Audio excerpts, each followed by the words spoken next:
apa reaksi diorang tu menunjukkan yang masing-masing nampak bayang ataupun kelibat warna putih tu lompat.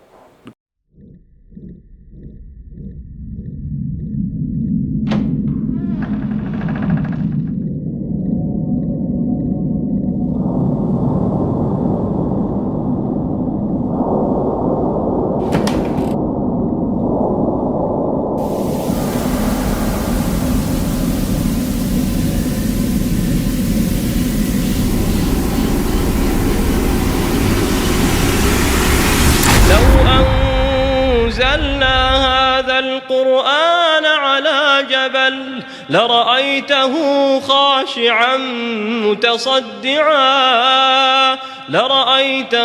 خاشعا متصدعا من خشية الله وتلك الأمثال نضربها للناس لعلهم يتفكرون. Assalamualaikum. Hi chillers, hi everybody. So hari ini aku ingin berkongsi kisah seram daripada penonton kami yang email kepada kami, iaitu berkenaan kisah seram ketika mereka sedang memancing.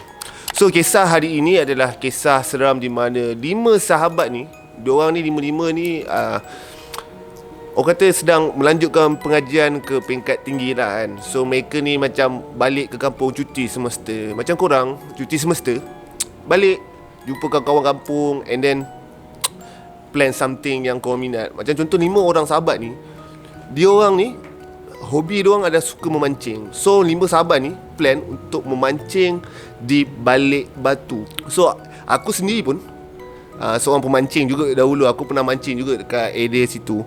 So cerita dia macam ni tau. 5 sahabat ni, diorang ni plan untuk mancing pada waktu sekitar malam lah, dalam pukul jam 12 begitu. Dan ketika tu macam biasa mereka berkumpul and then bergerak daripada rumah mereka ke balik batu. Mereka drive, naik kereta, satu kereta, dan sampai ke destinasi. Diorang pun setting lah jodan mereka macam biasa, pasang umpan, pasang mata kain dan sebagainya lah. Kalau korang seorang pemancing, korang mesti akan duduk jarak jauh sikit lah. Sebabnya kalau korang pemancing, korang takkan nak duduk dekat-dekat. Sebabnya kalau kita balik umpan tu, pasti jodan atau umpan tu bersilang antara satu sama lain. Itu akan menyebabkan bila korang nak dapat ikan tu nanti susah. Jadinya mereka pun macam jarak setiap jodan tu dalam sekitar 3 atau 4 meter lah kan, 4-5 meter macam tu kedudukannya. Diorang 5 orang ni pasang jodan diorang, pacak. So kawasan dekat balik batu tu, kalau korang boleh tengok, dia ada tebing. Tebing tu adalah jalan susu, dan bawah tu adalah landai pantai lah.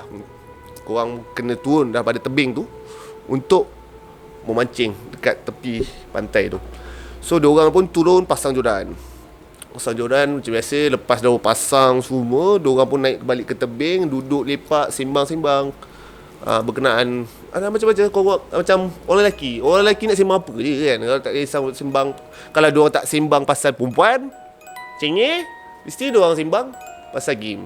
So diorang sembang and then tiba-tiba salah seorang punya kawan dia punya jodan tu melendut ataupun pancing diorang bergerak macam ni.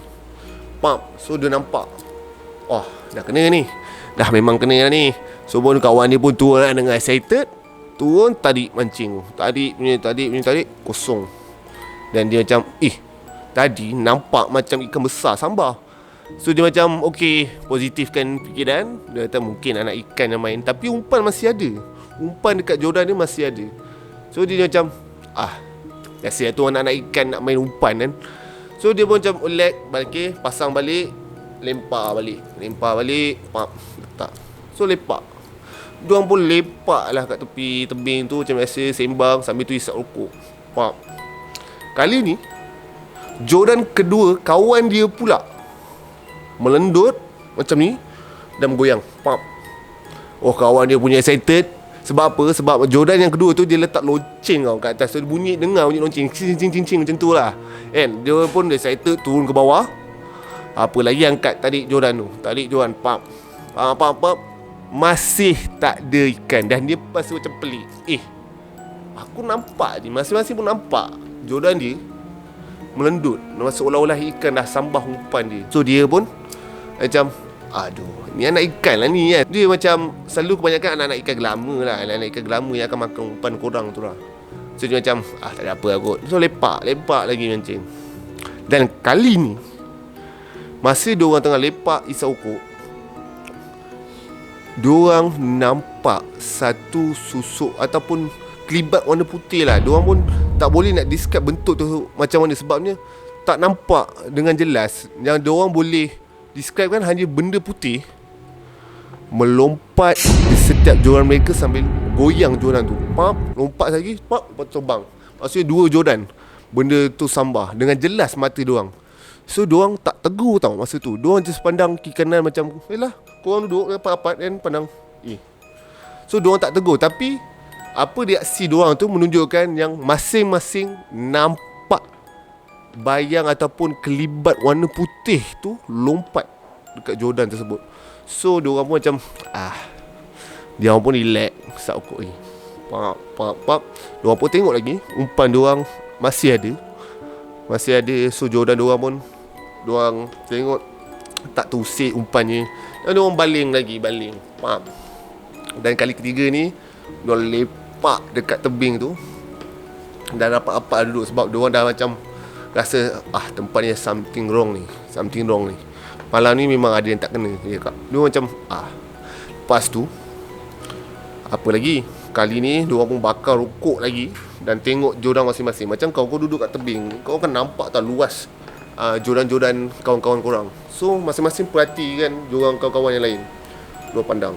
Dan kali ni benda yang sama nampak di hadapan mereka. Dia lompat di setiap joran. Kelima-lima joran diorang lompat setiap tu sambil goyang pap 5. Dan diorang kali ni dah tak kata apa lagi dah. Diorang dengan perasaan takut, diorang padamkan diorang punya rokok. Diorang belah daripada situ dan diorang tinggalkan segala joran yang ada dekat pantai tersebut. Dan diorang pun dah tak hirau lah benda tu, sebab memang nampak dengan real sekali benda tu. So keesokan di hari ni, diorang pun datang balik kutip joran diorang. Sambil tu diorang tanya dekat kedai tersebut, dan dia bertanya, bang, kawasan ni kawasan keras ke? Lepas tu, kenapa? Bak malam tadi saya mancing bang, and then saya nampak ada benda makhluk putih lompat kat joran kami. And si owner kedai tu pun cakap lah, actually tempat ni agak keras sedikit lah, sebab ada juga pemancing-pemancing yang datang yang diganggu kan. Macam contoh ada tu pemancing tu datang mancing malam-malam, tiba-tiba dia kena macam baling dengan pasir, kena ganggu. And then kena sama juga situasi, joran diorang pun disentap tapi tak ada. Benda tu pelik. So diorang macam, apa yang diorang alami malam tu samalah apa yang diceritakan oleh owner kedai. Maksudnya kejadian itu hampir-hampir sama. Kebanyakan pemancing-pemancing yang datang memancing pada malam kat kawasan tersebut, kadang-kadang mereka akan diganggu. So itulah kisah pertama oleh pemancing tersebut. So selang selepas kejadian tu, diorang pun plan trip, second trip diorang untuk memancing. Kali ni bukan dekat kawasan area Pekalan Balak dah. Diorang pergi lebih jauh sedikit lah ke Port Dickson. So aku tak tahu kat mana Port Dickson yang diorang describe dalam cerita tu. Cuma diorang bagi tahu kawasan Port Dickson yang diorang pergi untuk mancing tu adalah kawasan yang berdekatan dengan rumah banglo putih, ataupun rumah yang tak berpenghuni jugalah. Dia nak kata tak lusuh juga, tapi yang make sure-nya diorang pasti rumah tu tak ada penghuni yang duduk dekat situ. Jadinya macam biasa, korang plan trip, dia orang pun plan trip, 5 orang naik satu kereta drive. Kali ni diorang decide untuk camping kat kawasan tersebut. So diorang pacakkan khemah macam biasa, pacak khemah semua sambil sembang dengan kawan. Kalau korang pun tahu lah kan macam mana happy kalau kau dapat trip-trip dengan kawan-kawan korang sendiri. Diorang pun pergilah ke pantai Port Dickson. Diorang pergi pantai Port Dickson sampai dalam sekitar dalam anggaran, dan dia cerita tu pada anggaran dalam pukul 11 lebih, dalam 11.30 atau ke 12. Diorang pacak khemah semua, nyalakan unggun api, buat macam ala-ala BBQ sikit lah sambil memancing. Lepas tu diorang pasang joran macam biasa. So dekat dalam 5 orang kawan ni, salah seorang kawan dia ni, mempunyai saka tau. So 4 orang lagi ni tak tahu tau. Yang kawan ni seorang ni mempunyai saka keturunan. Dan saka keturunan dia ni bukanlah saka yang kata yang kacau orang ataupun jenis mengganggu orang-orang lain. Cumanya saka ni tugas dia menjaga keturunan keluarga dia. So disebabkan saka yang dia ada, dia dah terbiasa tau tengok dengan makhluk halus kena kacau dia. So dia jadi macam benda tu dah jadi sebati dalam diri dia. Dia dah tak kisah. So dia mudah lah nampak kan, mudah nampak untuk tengok makhluk halus. So pada malam tu dia pun mancing seperti biasa, mancing. So campsite dia, kalau aku nak describe dengan campsite dia, ini campsite dia kat belakang, diorang ni mancing kat depan. So campsite kat belakang ada api sikit lah kan. So rumah banglo tu dekat belakang pada tempat kemah yang diorang pasang tu. Kawan dia yang mempunyai saka tu, masa tu dia nak pergi ambil power bank dekat kemah dia sebab handphone dia dah tak ada bateri. Jadi dia pergilah ke kemah tersebut. And then dia perasan satu orang atau penampakan bayang dekat rumah banglo tersebut di tingkat 2. Sedangkan banglo tu diorang dah tahu banglo tu memang tak berpenghuni dan bangunan tu tidaklah lusuh mana pun, tapi still lah senang cerita tak ada orang duduk. Tapi nampak bayang-bayang ibarat macam cahaya lighting kat belakang tu. Korang ada nampak benda hitam kat depan cermin tingkap tu. Korang boleh imagine tak benda tu? Maksudnya dia nampak satu bentuk susuk tubuh yang sama-sama di tepi tingkap. So dia macam biasalah tu. Dia dah biasa dah nampak makhluk-makhluk ni. So dia tak kisah. So dia tak nak cerita apa yang dia nampak dekat kawan-kawan dia yang 4 orang lagi ni. So dia sambung mancing. So dalam tengah mancing tu, malam tu memang sangat-sangat hamba lah. Sangat-sangat hamba sebabnya mereka berlima ni tak dapat ikan tau. So jadi macam pelik. Takkanlah seorang pun tak dapat ikan kan. Even buat anak ikan mesti korang boleh dapat malam-malam kan. Macam pelik. So dia macam apa yang tak kena kan dengan malam ni kan. So tengah sibuk mancing, kawan dia pun tengah lepak dekat apa ni, campsite api yang dia orang pasang kat depan kemah tu. Lepak, isap okok semua. Tiba-tiba kelima orang ni dengar seorang perempuan mengilai suara yang sangat-sangat kuat. Dan lima-lima macam tercengang lah. Tapi diorang tak tegur. Tapi reaksi antara mereka berlima dapat tahu yang mereka berlima ni dengar apa yang kawan-kawan yang lain yang dengar. So diorang faham. So kawan dia yang menjadi saka ni pun cakap lah, ada apa lah, ini bunyi orang ketawa ni. Biasalah malam-malam perempuan kadang buat lawak. Macam biasa, benda tu yang kata biasa, tak ada apalah. Sebab pantai tu pun pantai yang ramai juga kunjungi. Malam maksudnya bukanlah ramai yang camping, maksudnya ada jugalah pemancing-pemancing yang datang pada malam tersebut. Tapi tak adalah berdekatan dengan mereka, tapi agak jauh lah. So dia tak heran lagi. So diorang pun mancing macam biasa. Mancing selepak sambil isap okok dekat bara api kemah tu. Tiba-tiba diorang dengar kali ni lagi kuat yang sebelum. Seolah-olah macam dah dekat lah dengan diorang ni. Memang kuat, mengilai pap semua. So malam tu diorang macam pandang lagi kan kawan-kawan ni, pandang kiri kanan.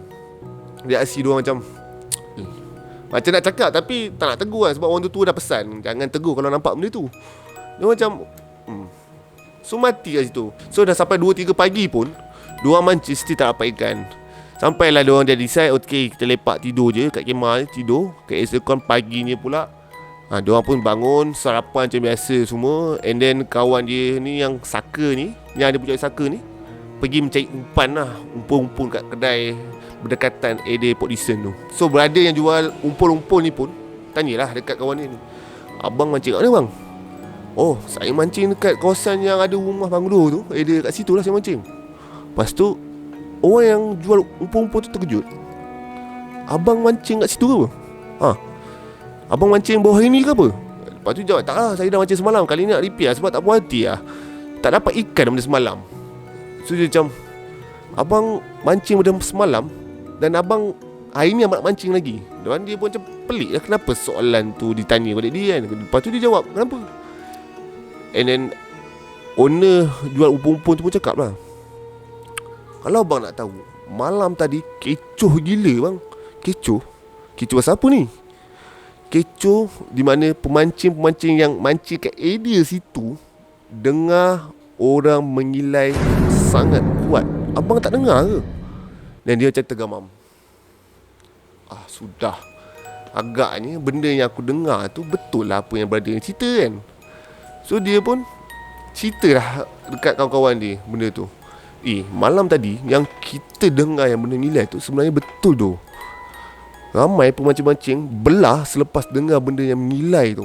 Dan dia macam dia pun dengan kawan-kawan dia pun dah tergamam, dah tak nak fikir panjang lagi. Diorang pun decide untuk batalkan repeat pada hari tersebut. Diorang pun plan, okay jom kita balik, kita dah tak nak lagi mancing kat sini. So dekat situlah pengakhiran cerita kisah seram mereka. So kepada mereka yang mancing, aku pasti korang akan ada banyak pengalaman kisah-kisah seram. Sebab apa? Kebanyakan pemancing-pemancing ni kan, diorang kalau dengar situ ada lubuk ikan, semua diorang mesti pecah. Tak kisah pun tempat tu hutan ke tasik ke, diorang pasti pecah punya tempat tu. Sebab apa? Sebab itu adalah hobi mereka yang suka memancing. Tapi kan, aku ada dengar juga kan, orang-orang tua cakap kawasan yang banyak ikan ni actually ada penghuni. So beware kepada pemancing-pemancing di luar sana. Okay guys, kepada mereka yang ada kisah seram yang ingin dikongsikan kepada kami, just email kepada kami, okay? Email ataupun DM dekat IG, FB kami. Kalau boleh, cerita tu perlulah buat dalam bentuk words, okay? Bentuk words, jangan ringkasan. Kalau boleh full story. Sebabnya kalau ringkasan agak sukar untuk kami sampaikan ceritanya. Okay guys, sampai di sini saja kisah seram kami. Jangan lupa like, share dan subscribe video kami. Okay, bye bye.